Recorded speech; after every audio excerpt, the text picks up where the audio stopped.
Well, welcome everyone, and let me first say hello and greetings from the United States. United states నుంచి మీ అందరికీ స్వాగతాన్ని శుభాన్ని ముందుగా తెలియజేస్తున్నాను. I am Chris Vandelinde, and I just want to thank, first of all, Dr. Law, Doctors Indu and Ajay Law for their greetings and welcome having me here along with Josh Howard and his family.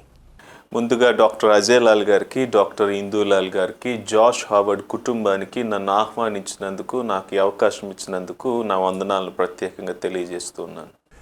This week we are discussing the theme Only Jesus. ఈ వారం యేసు మాత్రమే అనే అంశాన్ని మనం ధ్యానించుకుంటున్నాం. It's a fantastic theme. ఇది చాలా అద్భుతమైన అంశం అని మీకు తెలియజేస్తున్నాను. Because the theme of Only Jesus already tells us what we need to know. యేసు మాత్రమే అనే అంశంలోనే మనం ఏం నేర్చుకోవాలో చాలా స్పష్టంగా రాయబడి ఉంది, చెప్పబడి ఉంది. When you think about your life, మీ జీవితాన్ని గురించి మీరు ఆలోచించినప్పుడు, and when I think about my life, నేను నా జీవితాన్ని గురించి ఆలోచించినప్పుడు, we have a lot of things that we could give value to. మన జీవితంలో చాలా విషయాలకు మనం ప్రాధాన్యత ఇవ్వచ్చు. But only one thing rises above the rest. అయితే ఎన్ని ఉన్నా మన జీవితంలో ఒక విషయం చాలా ప్రాముఖ్యమైనది అన్నింటికంటే. That's Jesus. అది యేసుక్రీస్తు. It's only Jesus. యేసుక్రీస్తు మాత్రమే. I want to talk to you today about how Jesus and only Jesus gives life.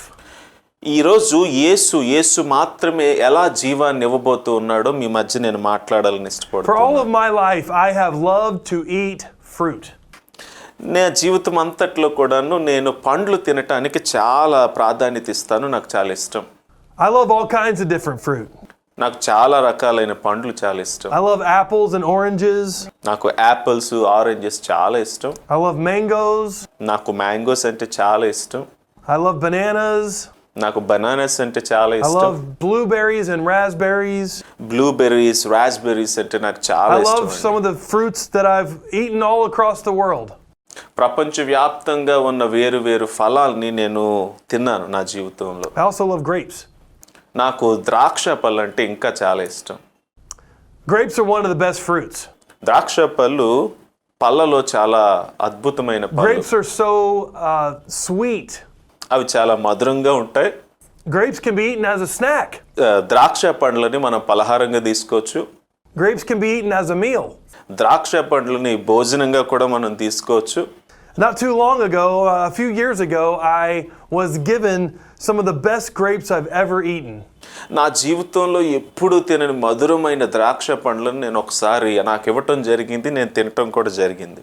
I was told they came from a special vineyard. అది చాలా ప్రత్యేకమైన ద్రాక్షవనం నుండి తీసుకొని రాబడింది అని నాకు చెప్పడం జరిగింది. And they were wonderful grapes. అవి నిజంగానే చాలా అద్భుతంగా ఉన్నాయండి. But I remember another time when I had grapes. అయితే నా జీవితంలో ఇంకొకసారి ద్రాక్ష పండ్లను నేను తిన్నాను. That time the grapes were not so good. ఆసారి మాత్రం ఇది చాలా బాధాకరమైన అనుభవం. I was asked if I would like to have some grapes. కొంచెం తింటారా అండి నన్ను అడిగారు. Of course I said yes. నేను మొహమాటానికి అవునండి అని చెప్పాను. But it was a mistake.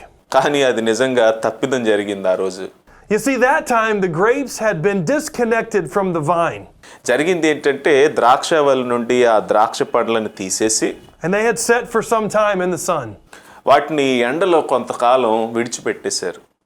And the grapes were rotten. అవి నిజానికి కుళ్ళిపోయాయండి. They were not sweet. అవి మధురంగా లేవు. They were not good to eat. అవి తినటానికి నిజానికి రుచిగా లేవు. And I spit them right up.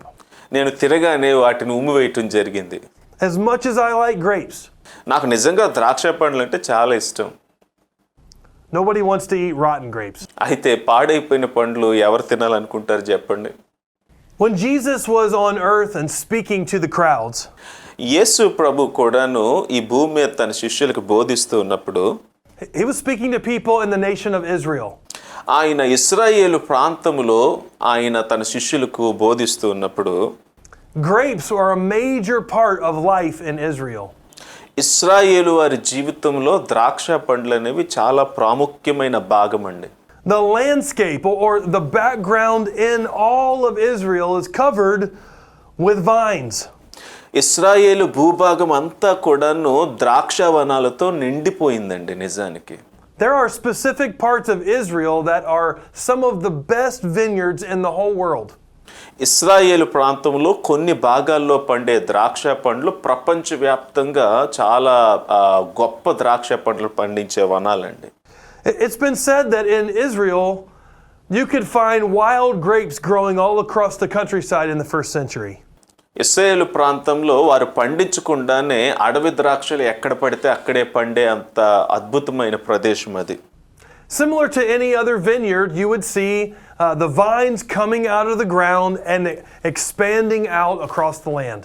ద్రాక్షవల్లి కూడాను నేలలో నుండి పండి అది భూమి మీద వ్యాపించడం దాని తీగలు బయటకు విస్తరించడం అనేది మనం The చూస్తాం. vine is connected to the ground and receiving all the nourishment. ఈ ద్రాక్షవల్లి నేలకు జత చేయబడి అంటుకట్టబడి నేలలో నుండి సారాన్ని పొందుకుంటుందండి. The branches extend out beyond. అయితే ఈ యొక్క ద్రాక్ష తీగలు ఏవైతే ఉన్నాయో అవి విస్తరిస్తాయండి. And on the end of the branches is the fruit. ఈ తీగల యొక్క అంచున ద్రాక్ష పళ్ళు అనేవి ఫలించడం మనం చూస్తాం. The sweet and delicious grapes. మధురమైన తీయని ద్రాక్ష పళ్ళు అవి కాయటం మనం చూస్తాం.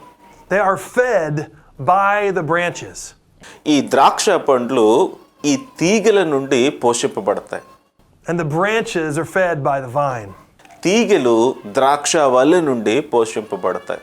Once when Jesus was teaching, he gave an example of the grapes when he was trying to tell people about how to follow him. యేసు ప్రభు తన శిష్యులతో నన్ను ఎలా వెంబడించాలో అనే అంశం కొరకు ద్రాక్షవల్లి యొక్క ఉదాహరణను ఈ భూమి మీద ఆయన ఉపయోగించడం జరిగింది. The passage we have of Jesus giving this example is in John chapter 15. యేసు ప్రభు ఈ ఉదాహరణని యోహాను సువార్త 15వ అధ్యాయంలో నుండి ఇవ్వటం జరిగిందండి. I'm going to read verses 1 to 3 to start. మనం మొదటి వచనం నుండి 3వ వచనం వరకు చదువుకుందాం. Jesus says, I am the true grapevine, and my Father is the gardener. He cuts off every branch of mine that doesn't produce fruit, and he prunes the branches that do bear fruit, so they will produce even more. You've already been pruned and purified by the message I have given you. నేను నిజమైన ద్రాక్షవల్లిని, నా తండ్రి వ్యవసాయకుడు. నాలో ఫలింపని ప్రతి తీగెను ఆయన తీసి పారవేయును. ఫలించు ప్రతి తీగె మరి ఎక్కువగా ఫలింపవలనని దానిలోని పనికిరాని తీగెలను తీసివేయును. నేను మీతో చెప్పిన మాటను బట్టి మీరిప్పుడు పవిత్రులై ఉన్నారు. Jesus uses the example of the grapes to talk about our lives. యేసు ప్రభు ఇక్కడ ద్రాక్షల ఉదాహరణను మన జీవితాన్ని గూర్చి ఉపయోగించడం జరిగింది. And Jesus says something very important here. యేసు ప్రభు ఇక్కడ ఒక ప్రాముఖ్యమైన అంశాన్ని మనకు బోధించడం జరుగుతుంది. Jesus says, I am the vine and you are the branches. నేను ద్రాక్షవల్లిని, మీరు నాలో అంటుకట్టబడిన తీగలు అని చెప్పడం జరిగింది. He says he is the one who gives life. ఆయనే జీవాన్ని ఇచ్చేవాడు అని చెప్తూ ఉన్నాడు. He is the one who continues to provide nourishment. ఆయనే మనకు కావాల్సిన పోషణ ఇచ్చేవాడు అని చెప్పడం జరిగింది. He's the one who is continually pouring into the branches. ఆయనే తీగలలోనికి పోషణను, జీవాన్ని నిత్యము ఇచ్చేవాడని చెప్పడం జరుగుతుంది. The branches cannot live on their own. తీగలు తమంతట తామే ఫలింపలేవు. And the branches do not get to decide when and how the fruit comes. తీగలు ఎప్పుడు ఎలా ఫలించాలో తమ మీద తాము ఆధారపడి ఈ పనిని చేయలేవు. The branches really have one job. నిజానికి తీగలకు ఒకే ఒక పని ఉందండి చేయాల్సిందే. Stay connected to the vine. ద్రాక్షవల్లికి అంటుకట్టబడి ఉండటం. When the branches of the vineyard are connected to the vine, the fruit is the result. నిజానికి ఈ యొక్క తీగలు ద్రాక్షవల్లికి అంటుకట్టబడి ఉన్నప్పుడు ఈ తీగలు ద్రాక్ష పండ్లను ఫలించడం జరుగుతుంది. Also, the branches are not the centerpiece.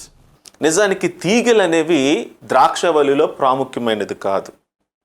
There are many branches. ఎందుకంటే తీగలు చాలా ఉంటాయి. They're all connected to the vine. అయితే ఇవన్నీ కూడాను ఒక్క ద్రాక్షవల్లికి అంటుకట్టబడి ఉంటాయి. And on the end of the branches are the beautiful fruits. ఈ తీగల యొక్క అంచున ద్రాక్ష పళ్ళు ఫలించడం మనం చూస్తాం. But the branches are not the centerpiece. అయితే తీగలు ప్రాముఖ్యం కాదు ఇక్కడ. And when we think about life connected to what Jesus said, it raises a question. ఇప్పుడు ఈ ఉదాహరణను మన జీవితంతో పోల్చి చూసుకుంటే ఇక్కడ ఒక ప్రాముఖ్యమైన ప్రశ్న రావాలి. What gives you life? మీకు ఎక్కడి నుండి జీవం వస్తుంది? Who gives you life? ఎవరు మీకు జీవాన్ని ఇస్తూ ఉన్నారు? Where does your life come from? మీ జీవం ఎక్కడి నుండి వస్తూ ఉంది? Now Jesus says when we look at life, a few things are true. జీవితాన్ని చూసినప్పుడు రెండు విషయాలు మాత్రం ఇక్కడ చాలా ఖచ్చితమండి. He says in the next few verses that he is going to take care of the vine. ఈ తరువాత వచనం నుండి మనం చూసినప్పుడు ఆయన ఎలా ద్రాక్ష తీగలను పట్టించుకుంటున్నాడో చెప్పడం జరిగింది. That Jesus takes care of it in two ways. యేసు ప్రభు వీటిని రెండు విధాలుగా పట్టించుకుంటున్నాడు అని చెప్పడం జరిగింది ఇక్కడ. He says that first of all, he prunes the living branches.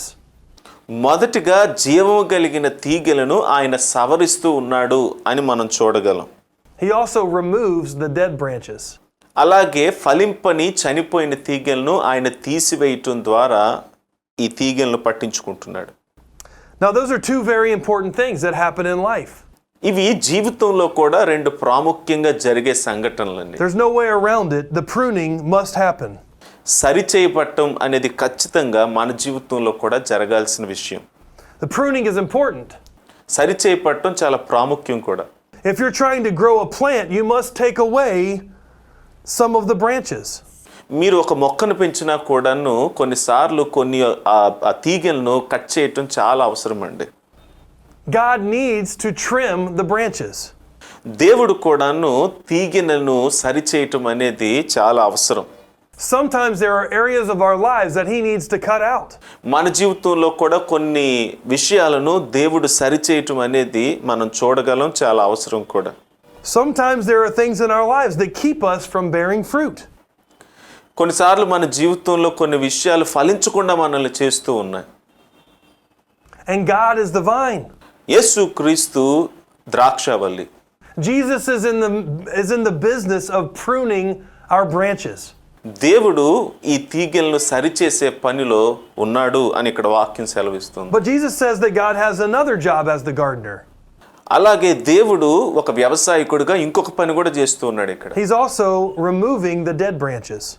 చనిపోయిన తీగలను ఫలింపని తీగలను పారవేస్తూ ఉన్నాడు, తీసివేస్తూ ఉన్నాడు అని చూడగలం. Meaning there are some of the branches connected to the vine that no longer are receiving nourishment. కొన్ని తీగలు ద్రాక్షవల్లితో అంటుకట్టబడి లేకుండా అవి వాడిపోయాయి, అలాగే వాటి మధ్యలో సంబంధం లేదు అని ఇక్కడ మనం చూడగలం. The branches are no longer bearing fruit.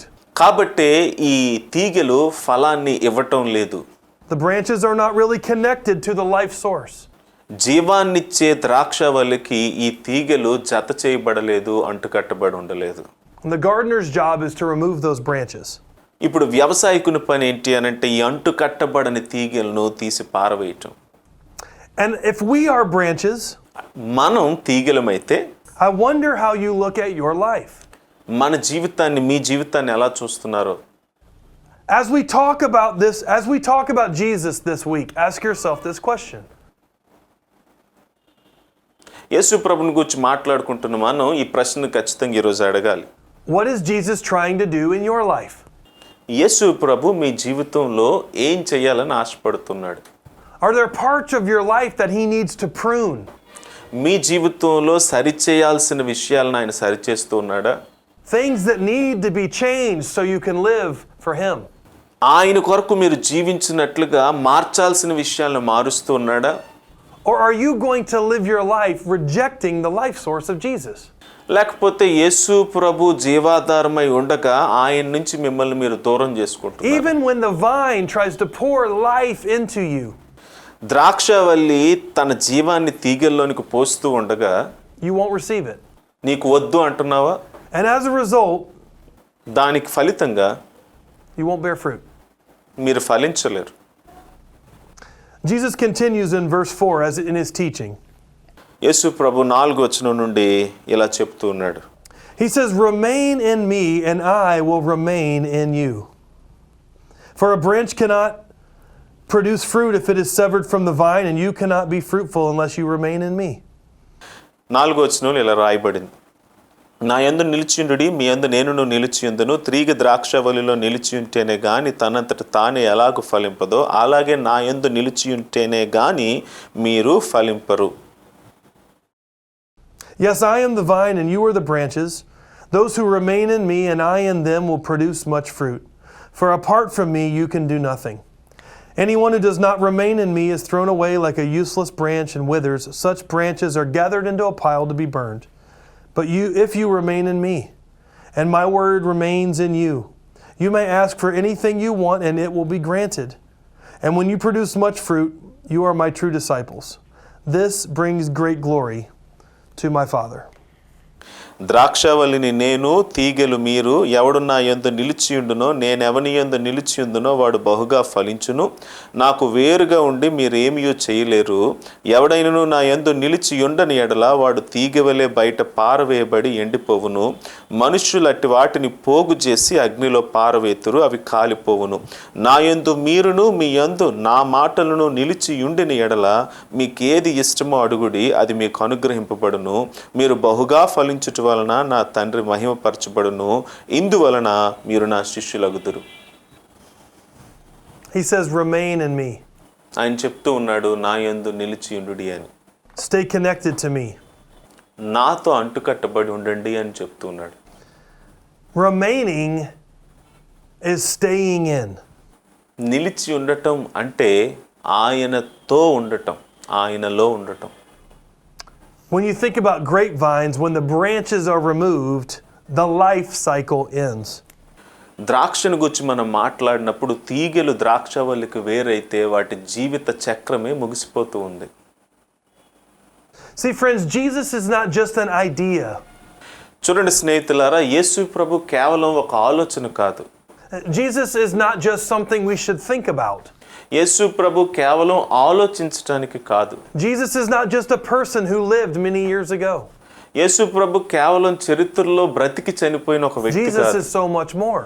యేసు ప్రభు చాలా గొప్పవాడు. He is the very vine of life. ఆయన జీవాన్నిచ్చే ద్రాక్షవల్లి. He is the one who gives life.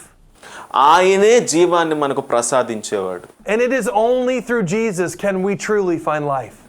నిజంగా యేసు ప్రభు ద్వారానే మనం జీవాన్ని సంపాదించుకోవాలి. He says, if you remain in me, ఆయన చెప్తూ ఉన్నాడు, నా యందు నిలిచి ఉంటే you will bear fruit. మీరు ఫలిస్తారు అని. There will be great things in your life. మీ జీవితంలో గొప్ప సంగతులు జరగబోతాయి. People's lives will be changed. మీ జీవితాలు మార్చబడతాయి. You can live with great purpose. మీ జీవితంలో ఒక గొప్ప ఉద్దేశంతో మీరు బ్రతకొచ్చు. You can live your life to honor God.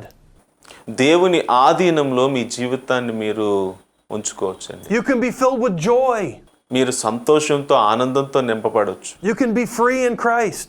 యేసు ప్రభువునందు గొప్ప స్వతంత్రాన్ని కలిగి If you ఉండొచ్చు. remain in me, ఆయన యందు నిలిచి ఉంటే the fruit will come. ఫలాలు ఖచ్చితంగా కలిగి ఉంటాయి. But అయితే if you're disconnected, ఆయనకు వేరుగా ఉంటే, if you do not remain in me, ఆయన యందు నిలిచి ఉండకపోతే, Jesus says you can do nothing. యేసు ప్రభు చెప్తూ ఉన్నాడు, మీరేమీ చేయలేరు, ఏమీ చేయలేరంట.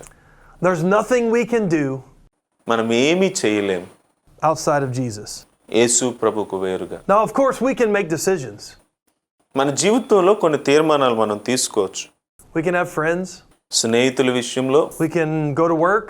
పని విషయంలో, We can have a family. కుటుంబాన్ని, We can travel. ప్రయాణాలని, We can eat.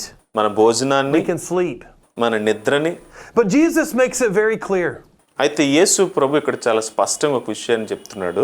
If you want to see real fruit in your life, నిజమైన ఫలాన్ని మీ జీవితంలో if you want చూడాలనుకుంటే, the freedom that comes only from Jesus, యేసు ప్రభు ద్వారా వచ్చే స్వతంత్రతను సంపాదించుకోవాలంటే you must remain in me. ఆయన యందు మాత్రమే నిలిచి ఉండాలి. Remain in me. నా యందు నిలిచి ఉండుడి అని ఆయన ఆజ్ఞాపిస్తున్నాడు. Jesus finishes the passage in verses 9, 10, and 11 when he says this. యేసు ప్రభు 9, 10, 11 వచనాల్లో ఇలా ఆయన ముగిస్తూ ఉన్నాడు ఈ ఉపమానాన్ని. He says, I have loved you even as the Father has loved me. Remain in my love. When you obey my commandments, you remain in my love, just as I obeyed my Father's commandments and remain in his love. I have told you these things so that you will be filled with my joy. Yes, your joy will overflow. This is my command. Love each other in the same way I have loved you. There is no greater love than to lay down one's life for one's friends. తండ్రి నన్ను ఎలాగూ ప్రేమించెనో నేనును మిమ్మును అలాగూ ప్రేమించితిని. నా ప్రేమయందు నిలిచియుండుడి. నేను నా తండ్రి ఆజ్ఞలను గైకొని ఆయన ప్రేమయందు నిలిచియున్న ప్రకారము మీరును నా ఆజ్ఞలను గైకొనిన ఎడల నా ప్రేమయందు నిలిచియుందురు. మీ యందు నా సంతోషము ఉండవలననియు మీ సంతోషము పరిపూర్ణము కావాలననియు ఈ సంగతులు మీతో చెప్పుచున్నాను. నేను మిమ్మల్ని ప్రేమించిన ప్రకారము మీరును ఒకరినొకరు ప్రేమింపవలననుటయే నా ఆజ్ఞ. Friends, Jesus is the vine. Yesu Prabhu ద్రాక్షావల్లి. If we want to experience life, we have to stay connected to him. నిజంగా జీవాన్ని అనుభవించాలి అని అంటే యేసుతోనే మనం అంటుకట్టుబడి ఉండాలి. If we want our lives to be filled with fruit, మన జీవితం ఫలాలతో నింపబడి ఉండాలంటే we have to stay connected to the vine. ద్రాక్షావల్లైన యేసు ప్రభుతో మనం We అంటుకట్టుబడి don't get to connect to the vine once in a while. అప్పుడప్పుడు ద్రాక్షావల్లితో మనం అంటుకట్టుబడి ఉండం. We cannot connect to the vine through another person. వేరొక వ్యక్తి మాధ్యమం ద్వారా మనం ద్రాక్షావల్లితో అంటుకట్టుబడి ఉండకూడదు. Jesus looks at your life and he looks at mine. యేసు ప్రభు నీ జీవితాన్ని నా జీవితాన్ని చూస్తూ ఉన్నాడు. And he says, remain in me. ఆయన చెప్తూ ఉన్నాడు, నా యందు నిలిచి ఉండండి అని. He invites us to come in. ఆయన నా యొద్దకు రండి అని ఆహ్వానిస్తూ ఉన్నాడు. Elsewhere he says to us, come all you who are weary. ఇంకొక దగ్గర సమస్త భారం మోసుకొనిచున్న వారులారా నా యొద్దకు రండి అని ఆయన పిలుస్తూ ఉన్నాడు. Give me all of your burdens. మీ భారాలన్నింటినీ నాకు ఇవ్వండి అని పిలుస్తున్నాడు. Give me all of your struggles. మీ యొక్క బాధలన్నింటినీ నాకు ఇవ్వమంటూ ఉన్నాడు. Give me all of your problems.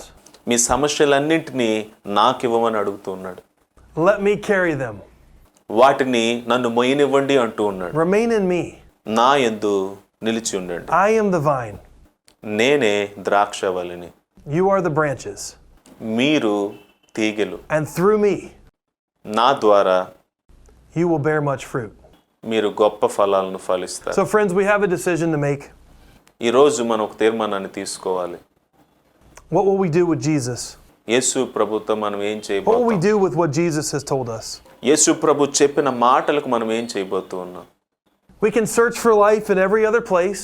జీవం కొరకు ఎక్కడెక్కడో వెతకొచ్చు. We can try to fill our lives with, we can try to generate life in our own, on our own. మన సొంతంగా జీవాన్ని సంపాదించుకోవటానికి ఎన్నో ప్రయత్నాలు చేయొచ్చు. We can try to gain life from other people. ఇంకొకరు ఎవరి దగ్గర నుండో జీవాన్ని సంపాదించుకోవడానికి కూడా ప్రయత్నం చేయొచ్చు. But in the end, those branches will rot. కానీ చివరికి ఆ తీగలన్నీ కూడాను నశించిపోతాయి.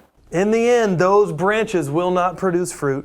ఇలా ప్రయత్నించే ప్రతి తీగ కూడాను ఎలాంటి ఫలాలను ఇవ్వలేదు. And we will be disconnected from the vine. మనం ద్రాక్షవల్లి నుండి వేరైపోతాం. Only Jesus. యేసు మాత్రమే. Only Jesus gives life. యేసు మాత్రమే And he జీవాన్ని ఇవ్వగలడు. invites us to come in. ఆయన తన దగ్గరకు రమ్మని ఆహ్వానిస్తూ ఉన్నాడు. He invites us to know him. ఆయన్ని ఎరగమని తెలుసుకోమని చెప్తూ ఉన్నాడు. He invites us to follow him. ఆయన్ను వెంబడించమని ఆహ్వానిస్తూ ఉన్నాడు. And he invites us ఆయన మనల్ని పిలుస్తూ ఉన్నాడు. to be connected to the vine, తనతో అంటు కట్టబడి ఉండటం, to remain in him. ఆయనలో జీవించటం. And my prayer for me, and my prayer for you, నా కొరకు ప్రార్థన, మీ కొరకు నా ప్రార్థన, is that we would choose the one, మనం వాస్తవమైన యేసును ఎన్నుకోవాలని, the only one, నిజమైన యేసును మనం ఎన్నుకోవాలని, who can offer us life. మనకు జీవాన్ని ఇవ్వగలిగిన యేసును మనం ఎన్నుకోవాలని Let's pray. ప్రార్థన చేద్దాం. God, we're so grateful for today. ఈ రోజు కొరకు ప్రభువా మీకు ఎంతో వందనాలు. We're grateful for the words spoken by Jesus. యేసు ప్రభు చెప్పిన మాటలను బట్టి మేము ఎంతో కృతజ్ఞులం ప్రభువా. We're grateful that you have given us this truth. తండ్రి, మీరు మాకు ఈ సత్యాన్ని ఇచ్చినందుకు మీకు వందనాలు. Lord, help us to see all the areas of our lives. మా జీవితంలో ఎన్నో విభాగాలు ఉండగా అవన్నిటిని చూసే కృపను మాకు దయచేయండి. Help us to see all of the ways that we look for life outside of Jesus. యేసుకు వేరుగా మేము ఎక్కడెక్కడ జీవాన్ని వెతుకుతూ ఉన్నామో ఈ రోజు మేము తెలుసుకోవడానికి సహాయం దయచేయండి. Lord, protect us from believing the lies. అబద్ధాలను నమ్మడం నుండి మమ్మల్ని కాపాడండి ప్రభా. Help us to see that anybody else who offers life, ఎవరైతే జీవాన్ని ఇస్తాము అని చెప్తూ ఉన్నారో it's not true. అది నిజం కాదని గ్రహించే కృపను దయచేయండి. Only Jesus gives life. యేసు మాత్రమే జీవాన్ని ఇస్తాడని, Only Jesus is the vine. యేసు మాత్రమే నిజమైన ద్రాక్షవల్లని. And Lord, I pray for every student here ఇక్కడున్న ప్రతి ఒక్కరూ కూడాను that their life would be filled with much fruit. వారి జీవితాలు గొప్ప ఫలాలతో నిండబడాలని, That as they remain in Christ వారు క్రీస్తునందు నిలిచి ఉండగా and as they choose to follow Him, యేసు ప్రభును వెంబడించడానికి తీర్మానం తీసుకొని ఉండగా you will fill their life to overflowing. మీ జీవాన్ని వారిలో నింపమని ప్రార్థన చేస్తున్నాను. In Jesus' name we pray. యేసు నామములో ప్రార్థిస్తున్నాను Amen తండ్రి. and amen. ఆమేన్. ఆమేన్.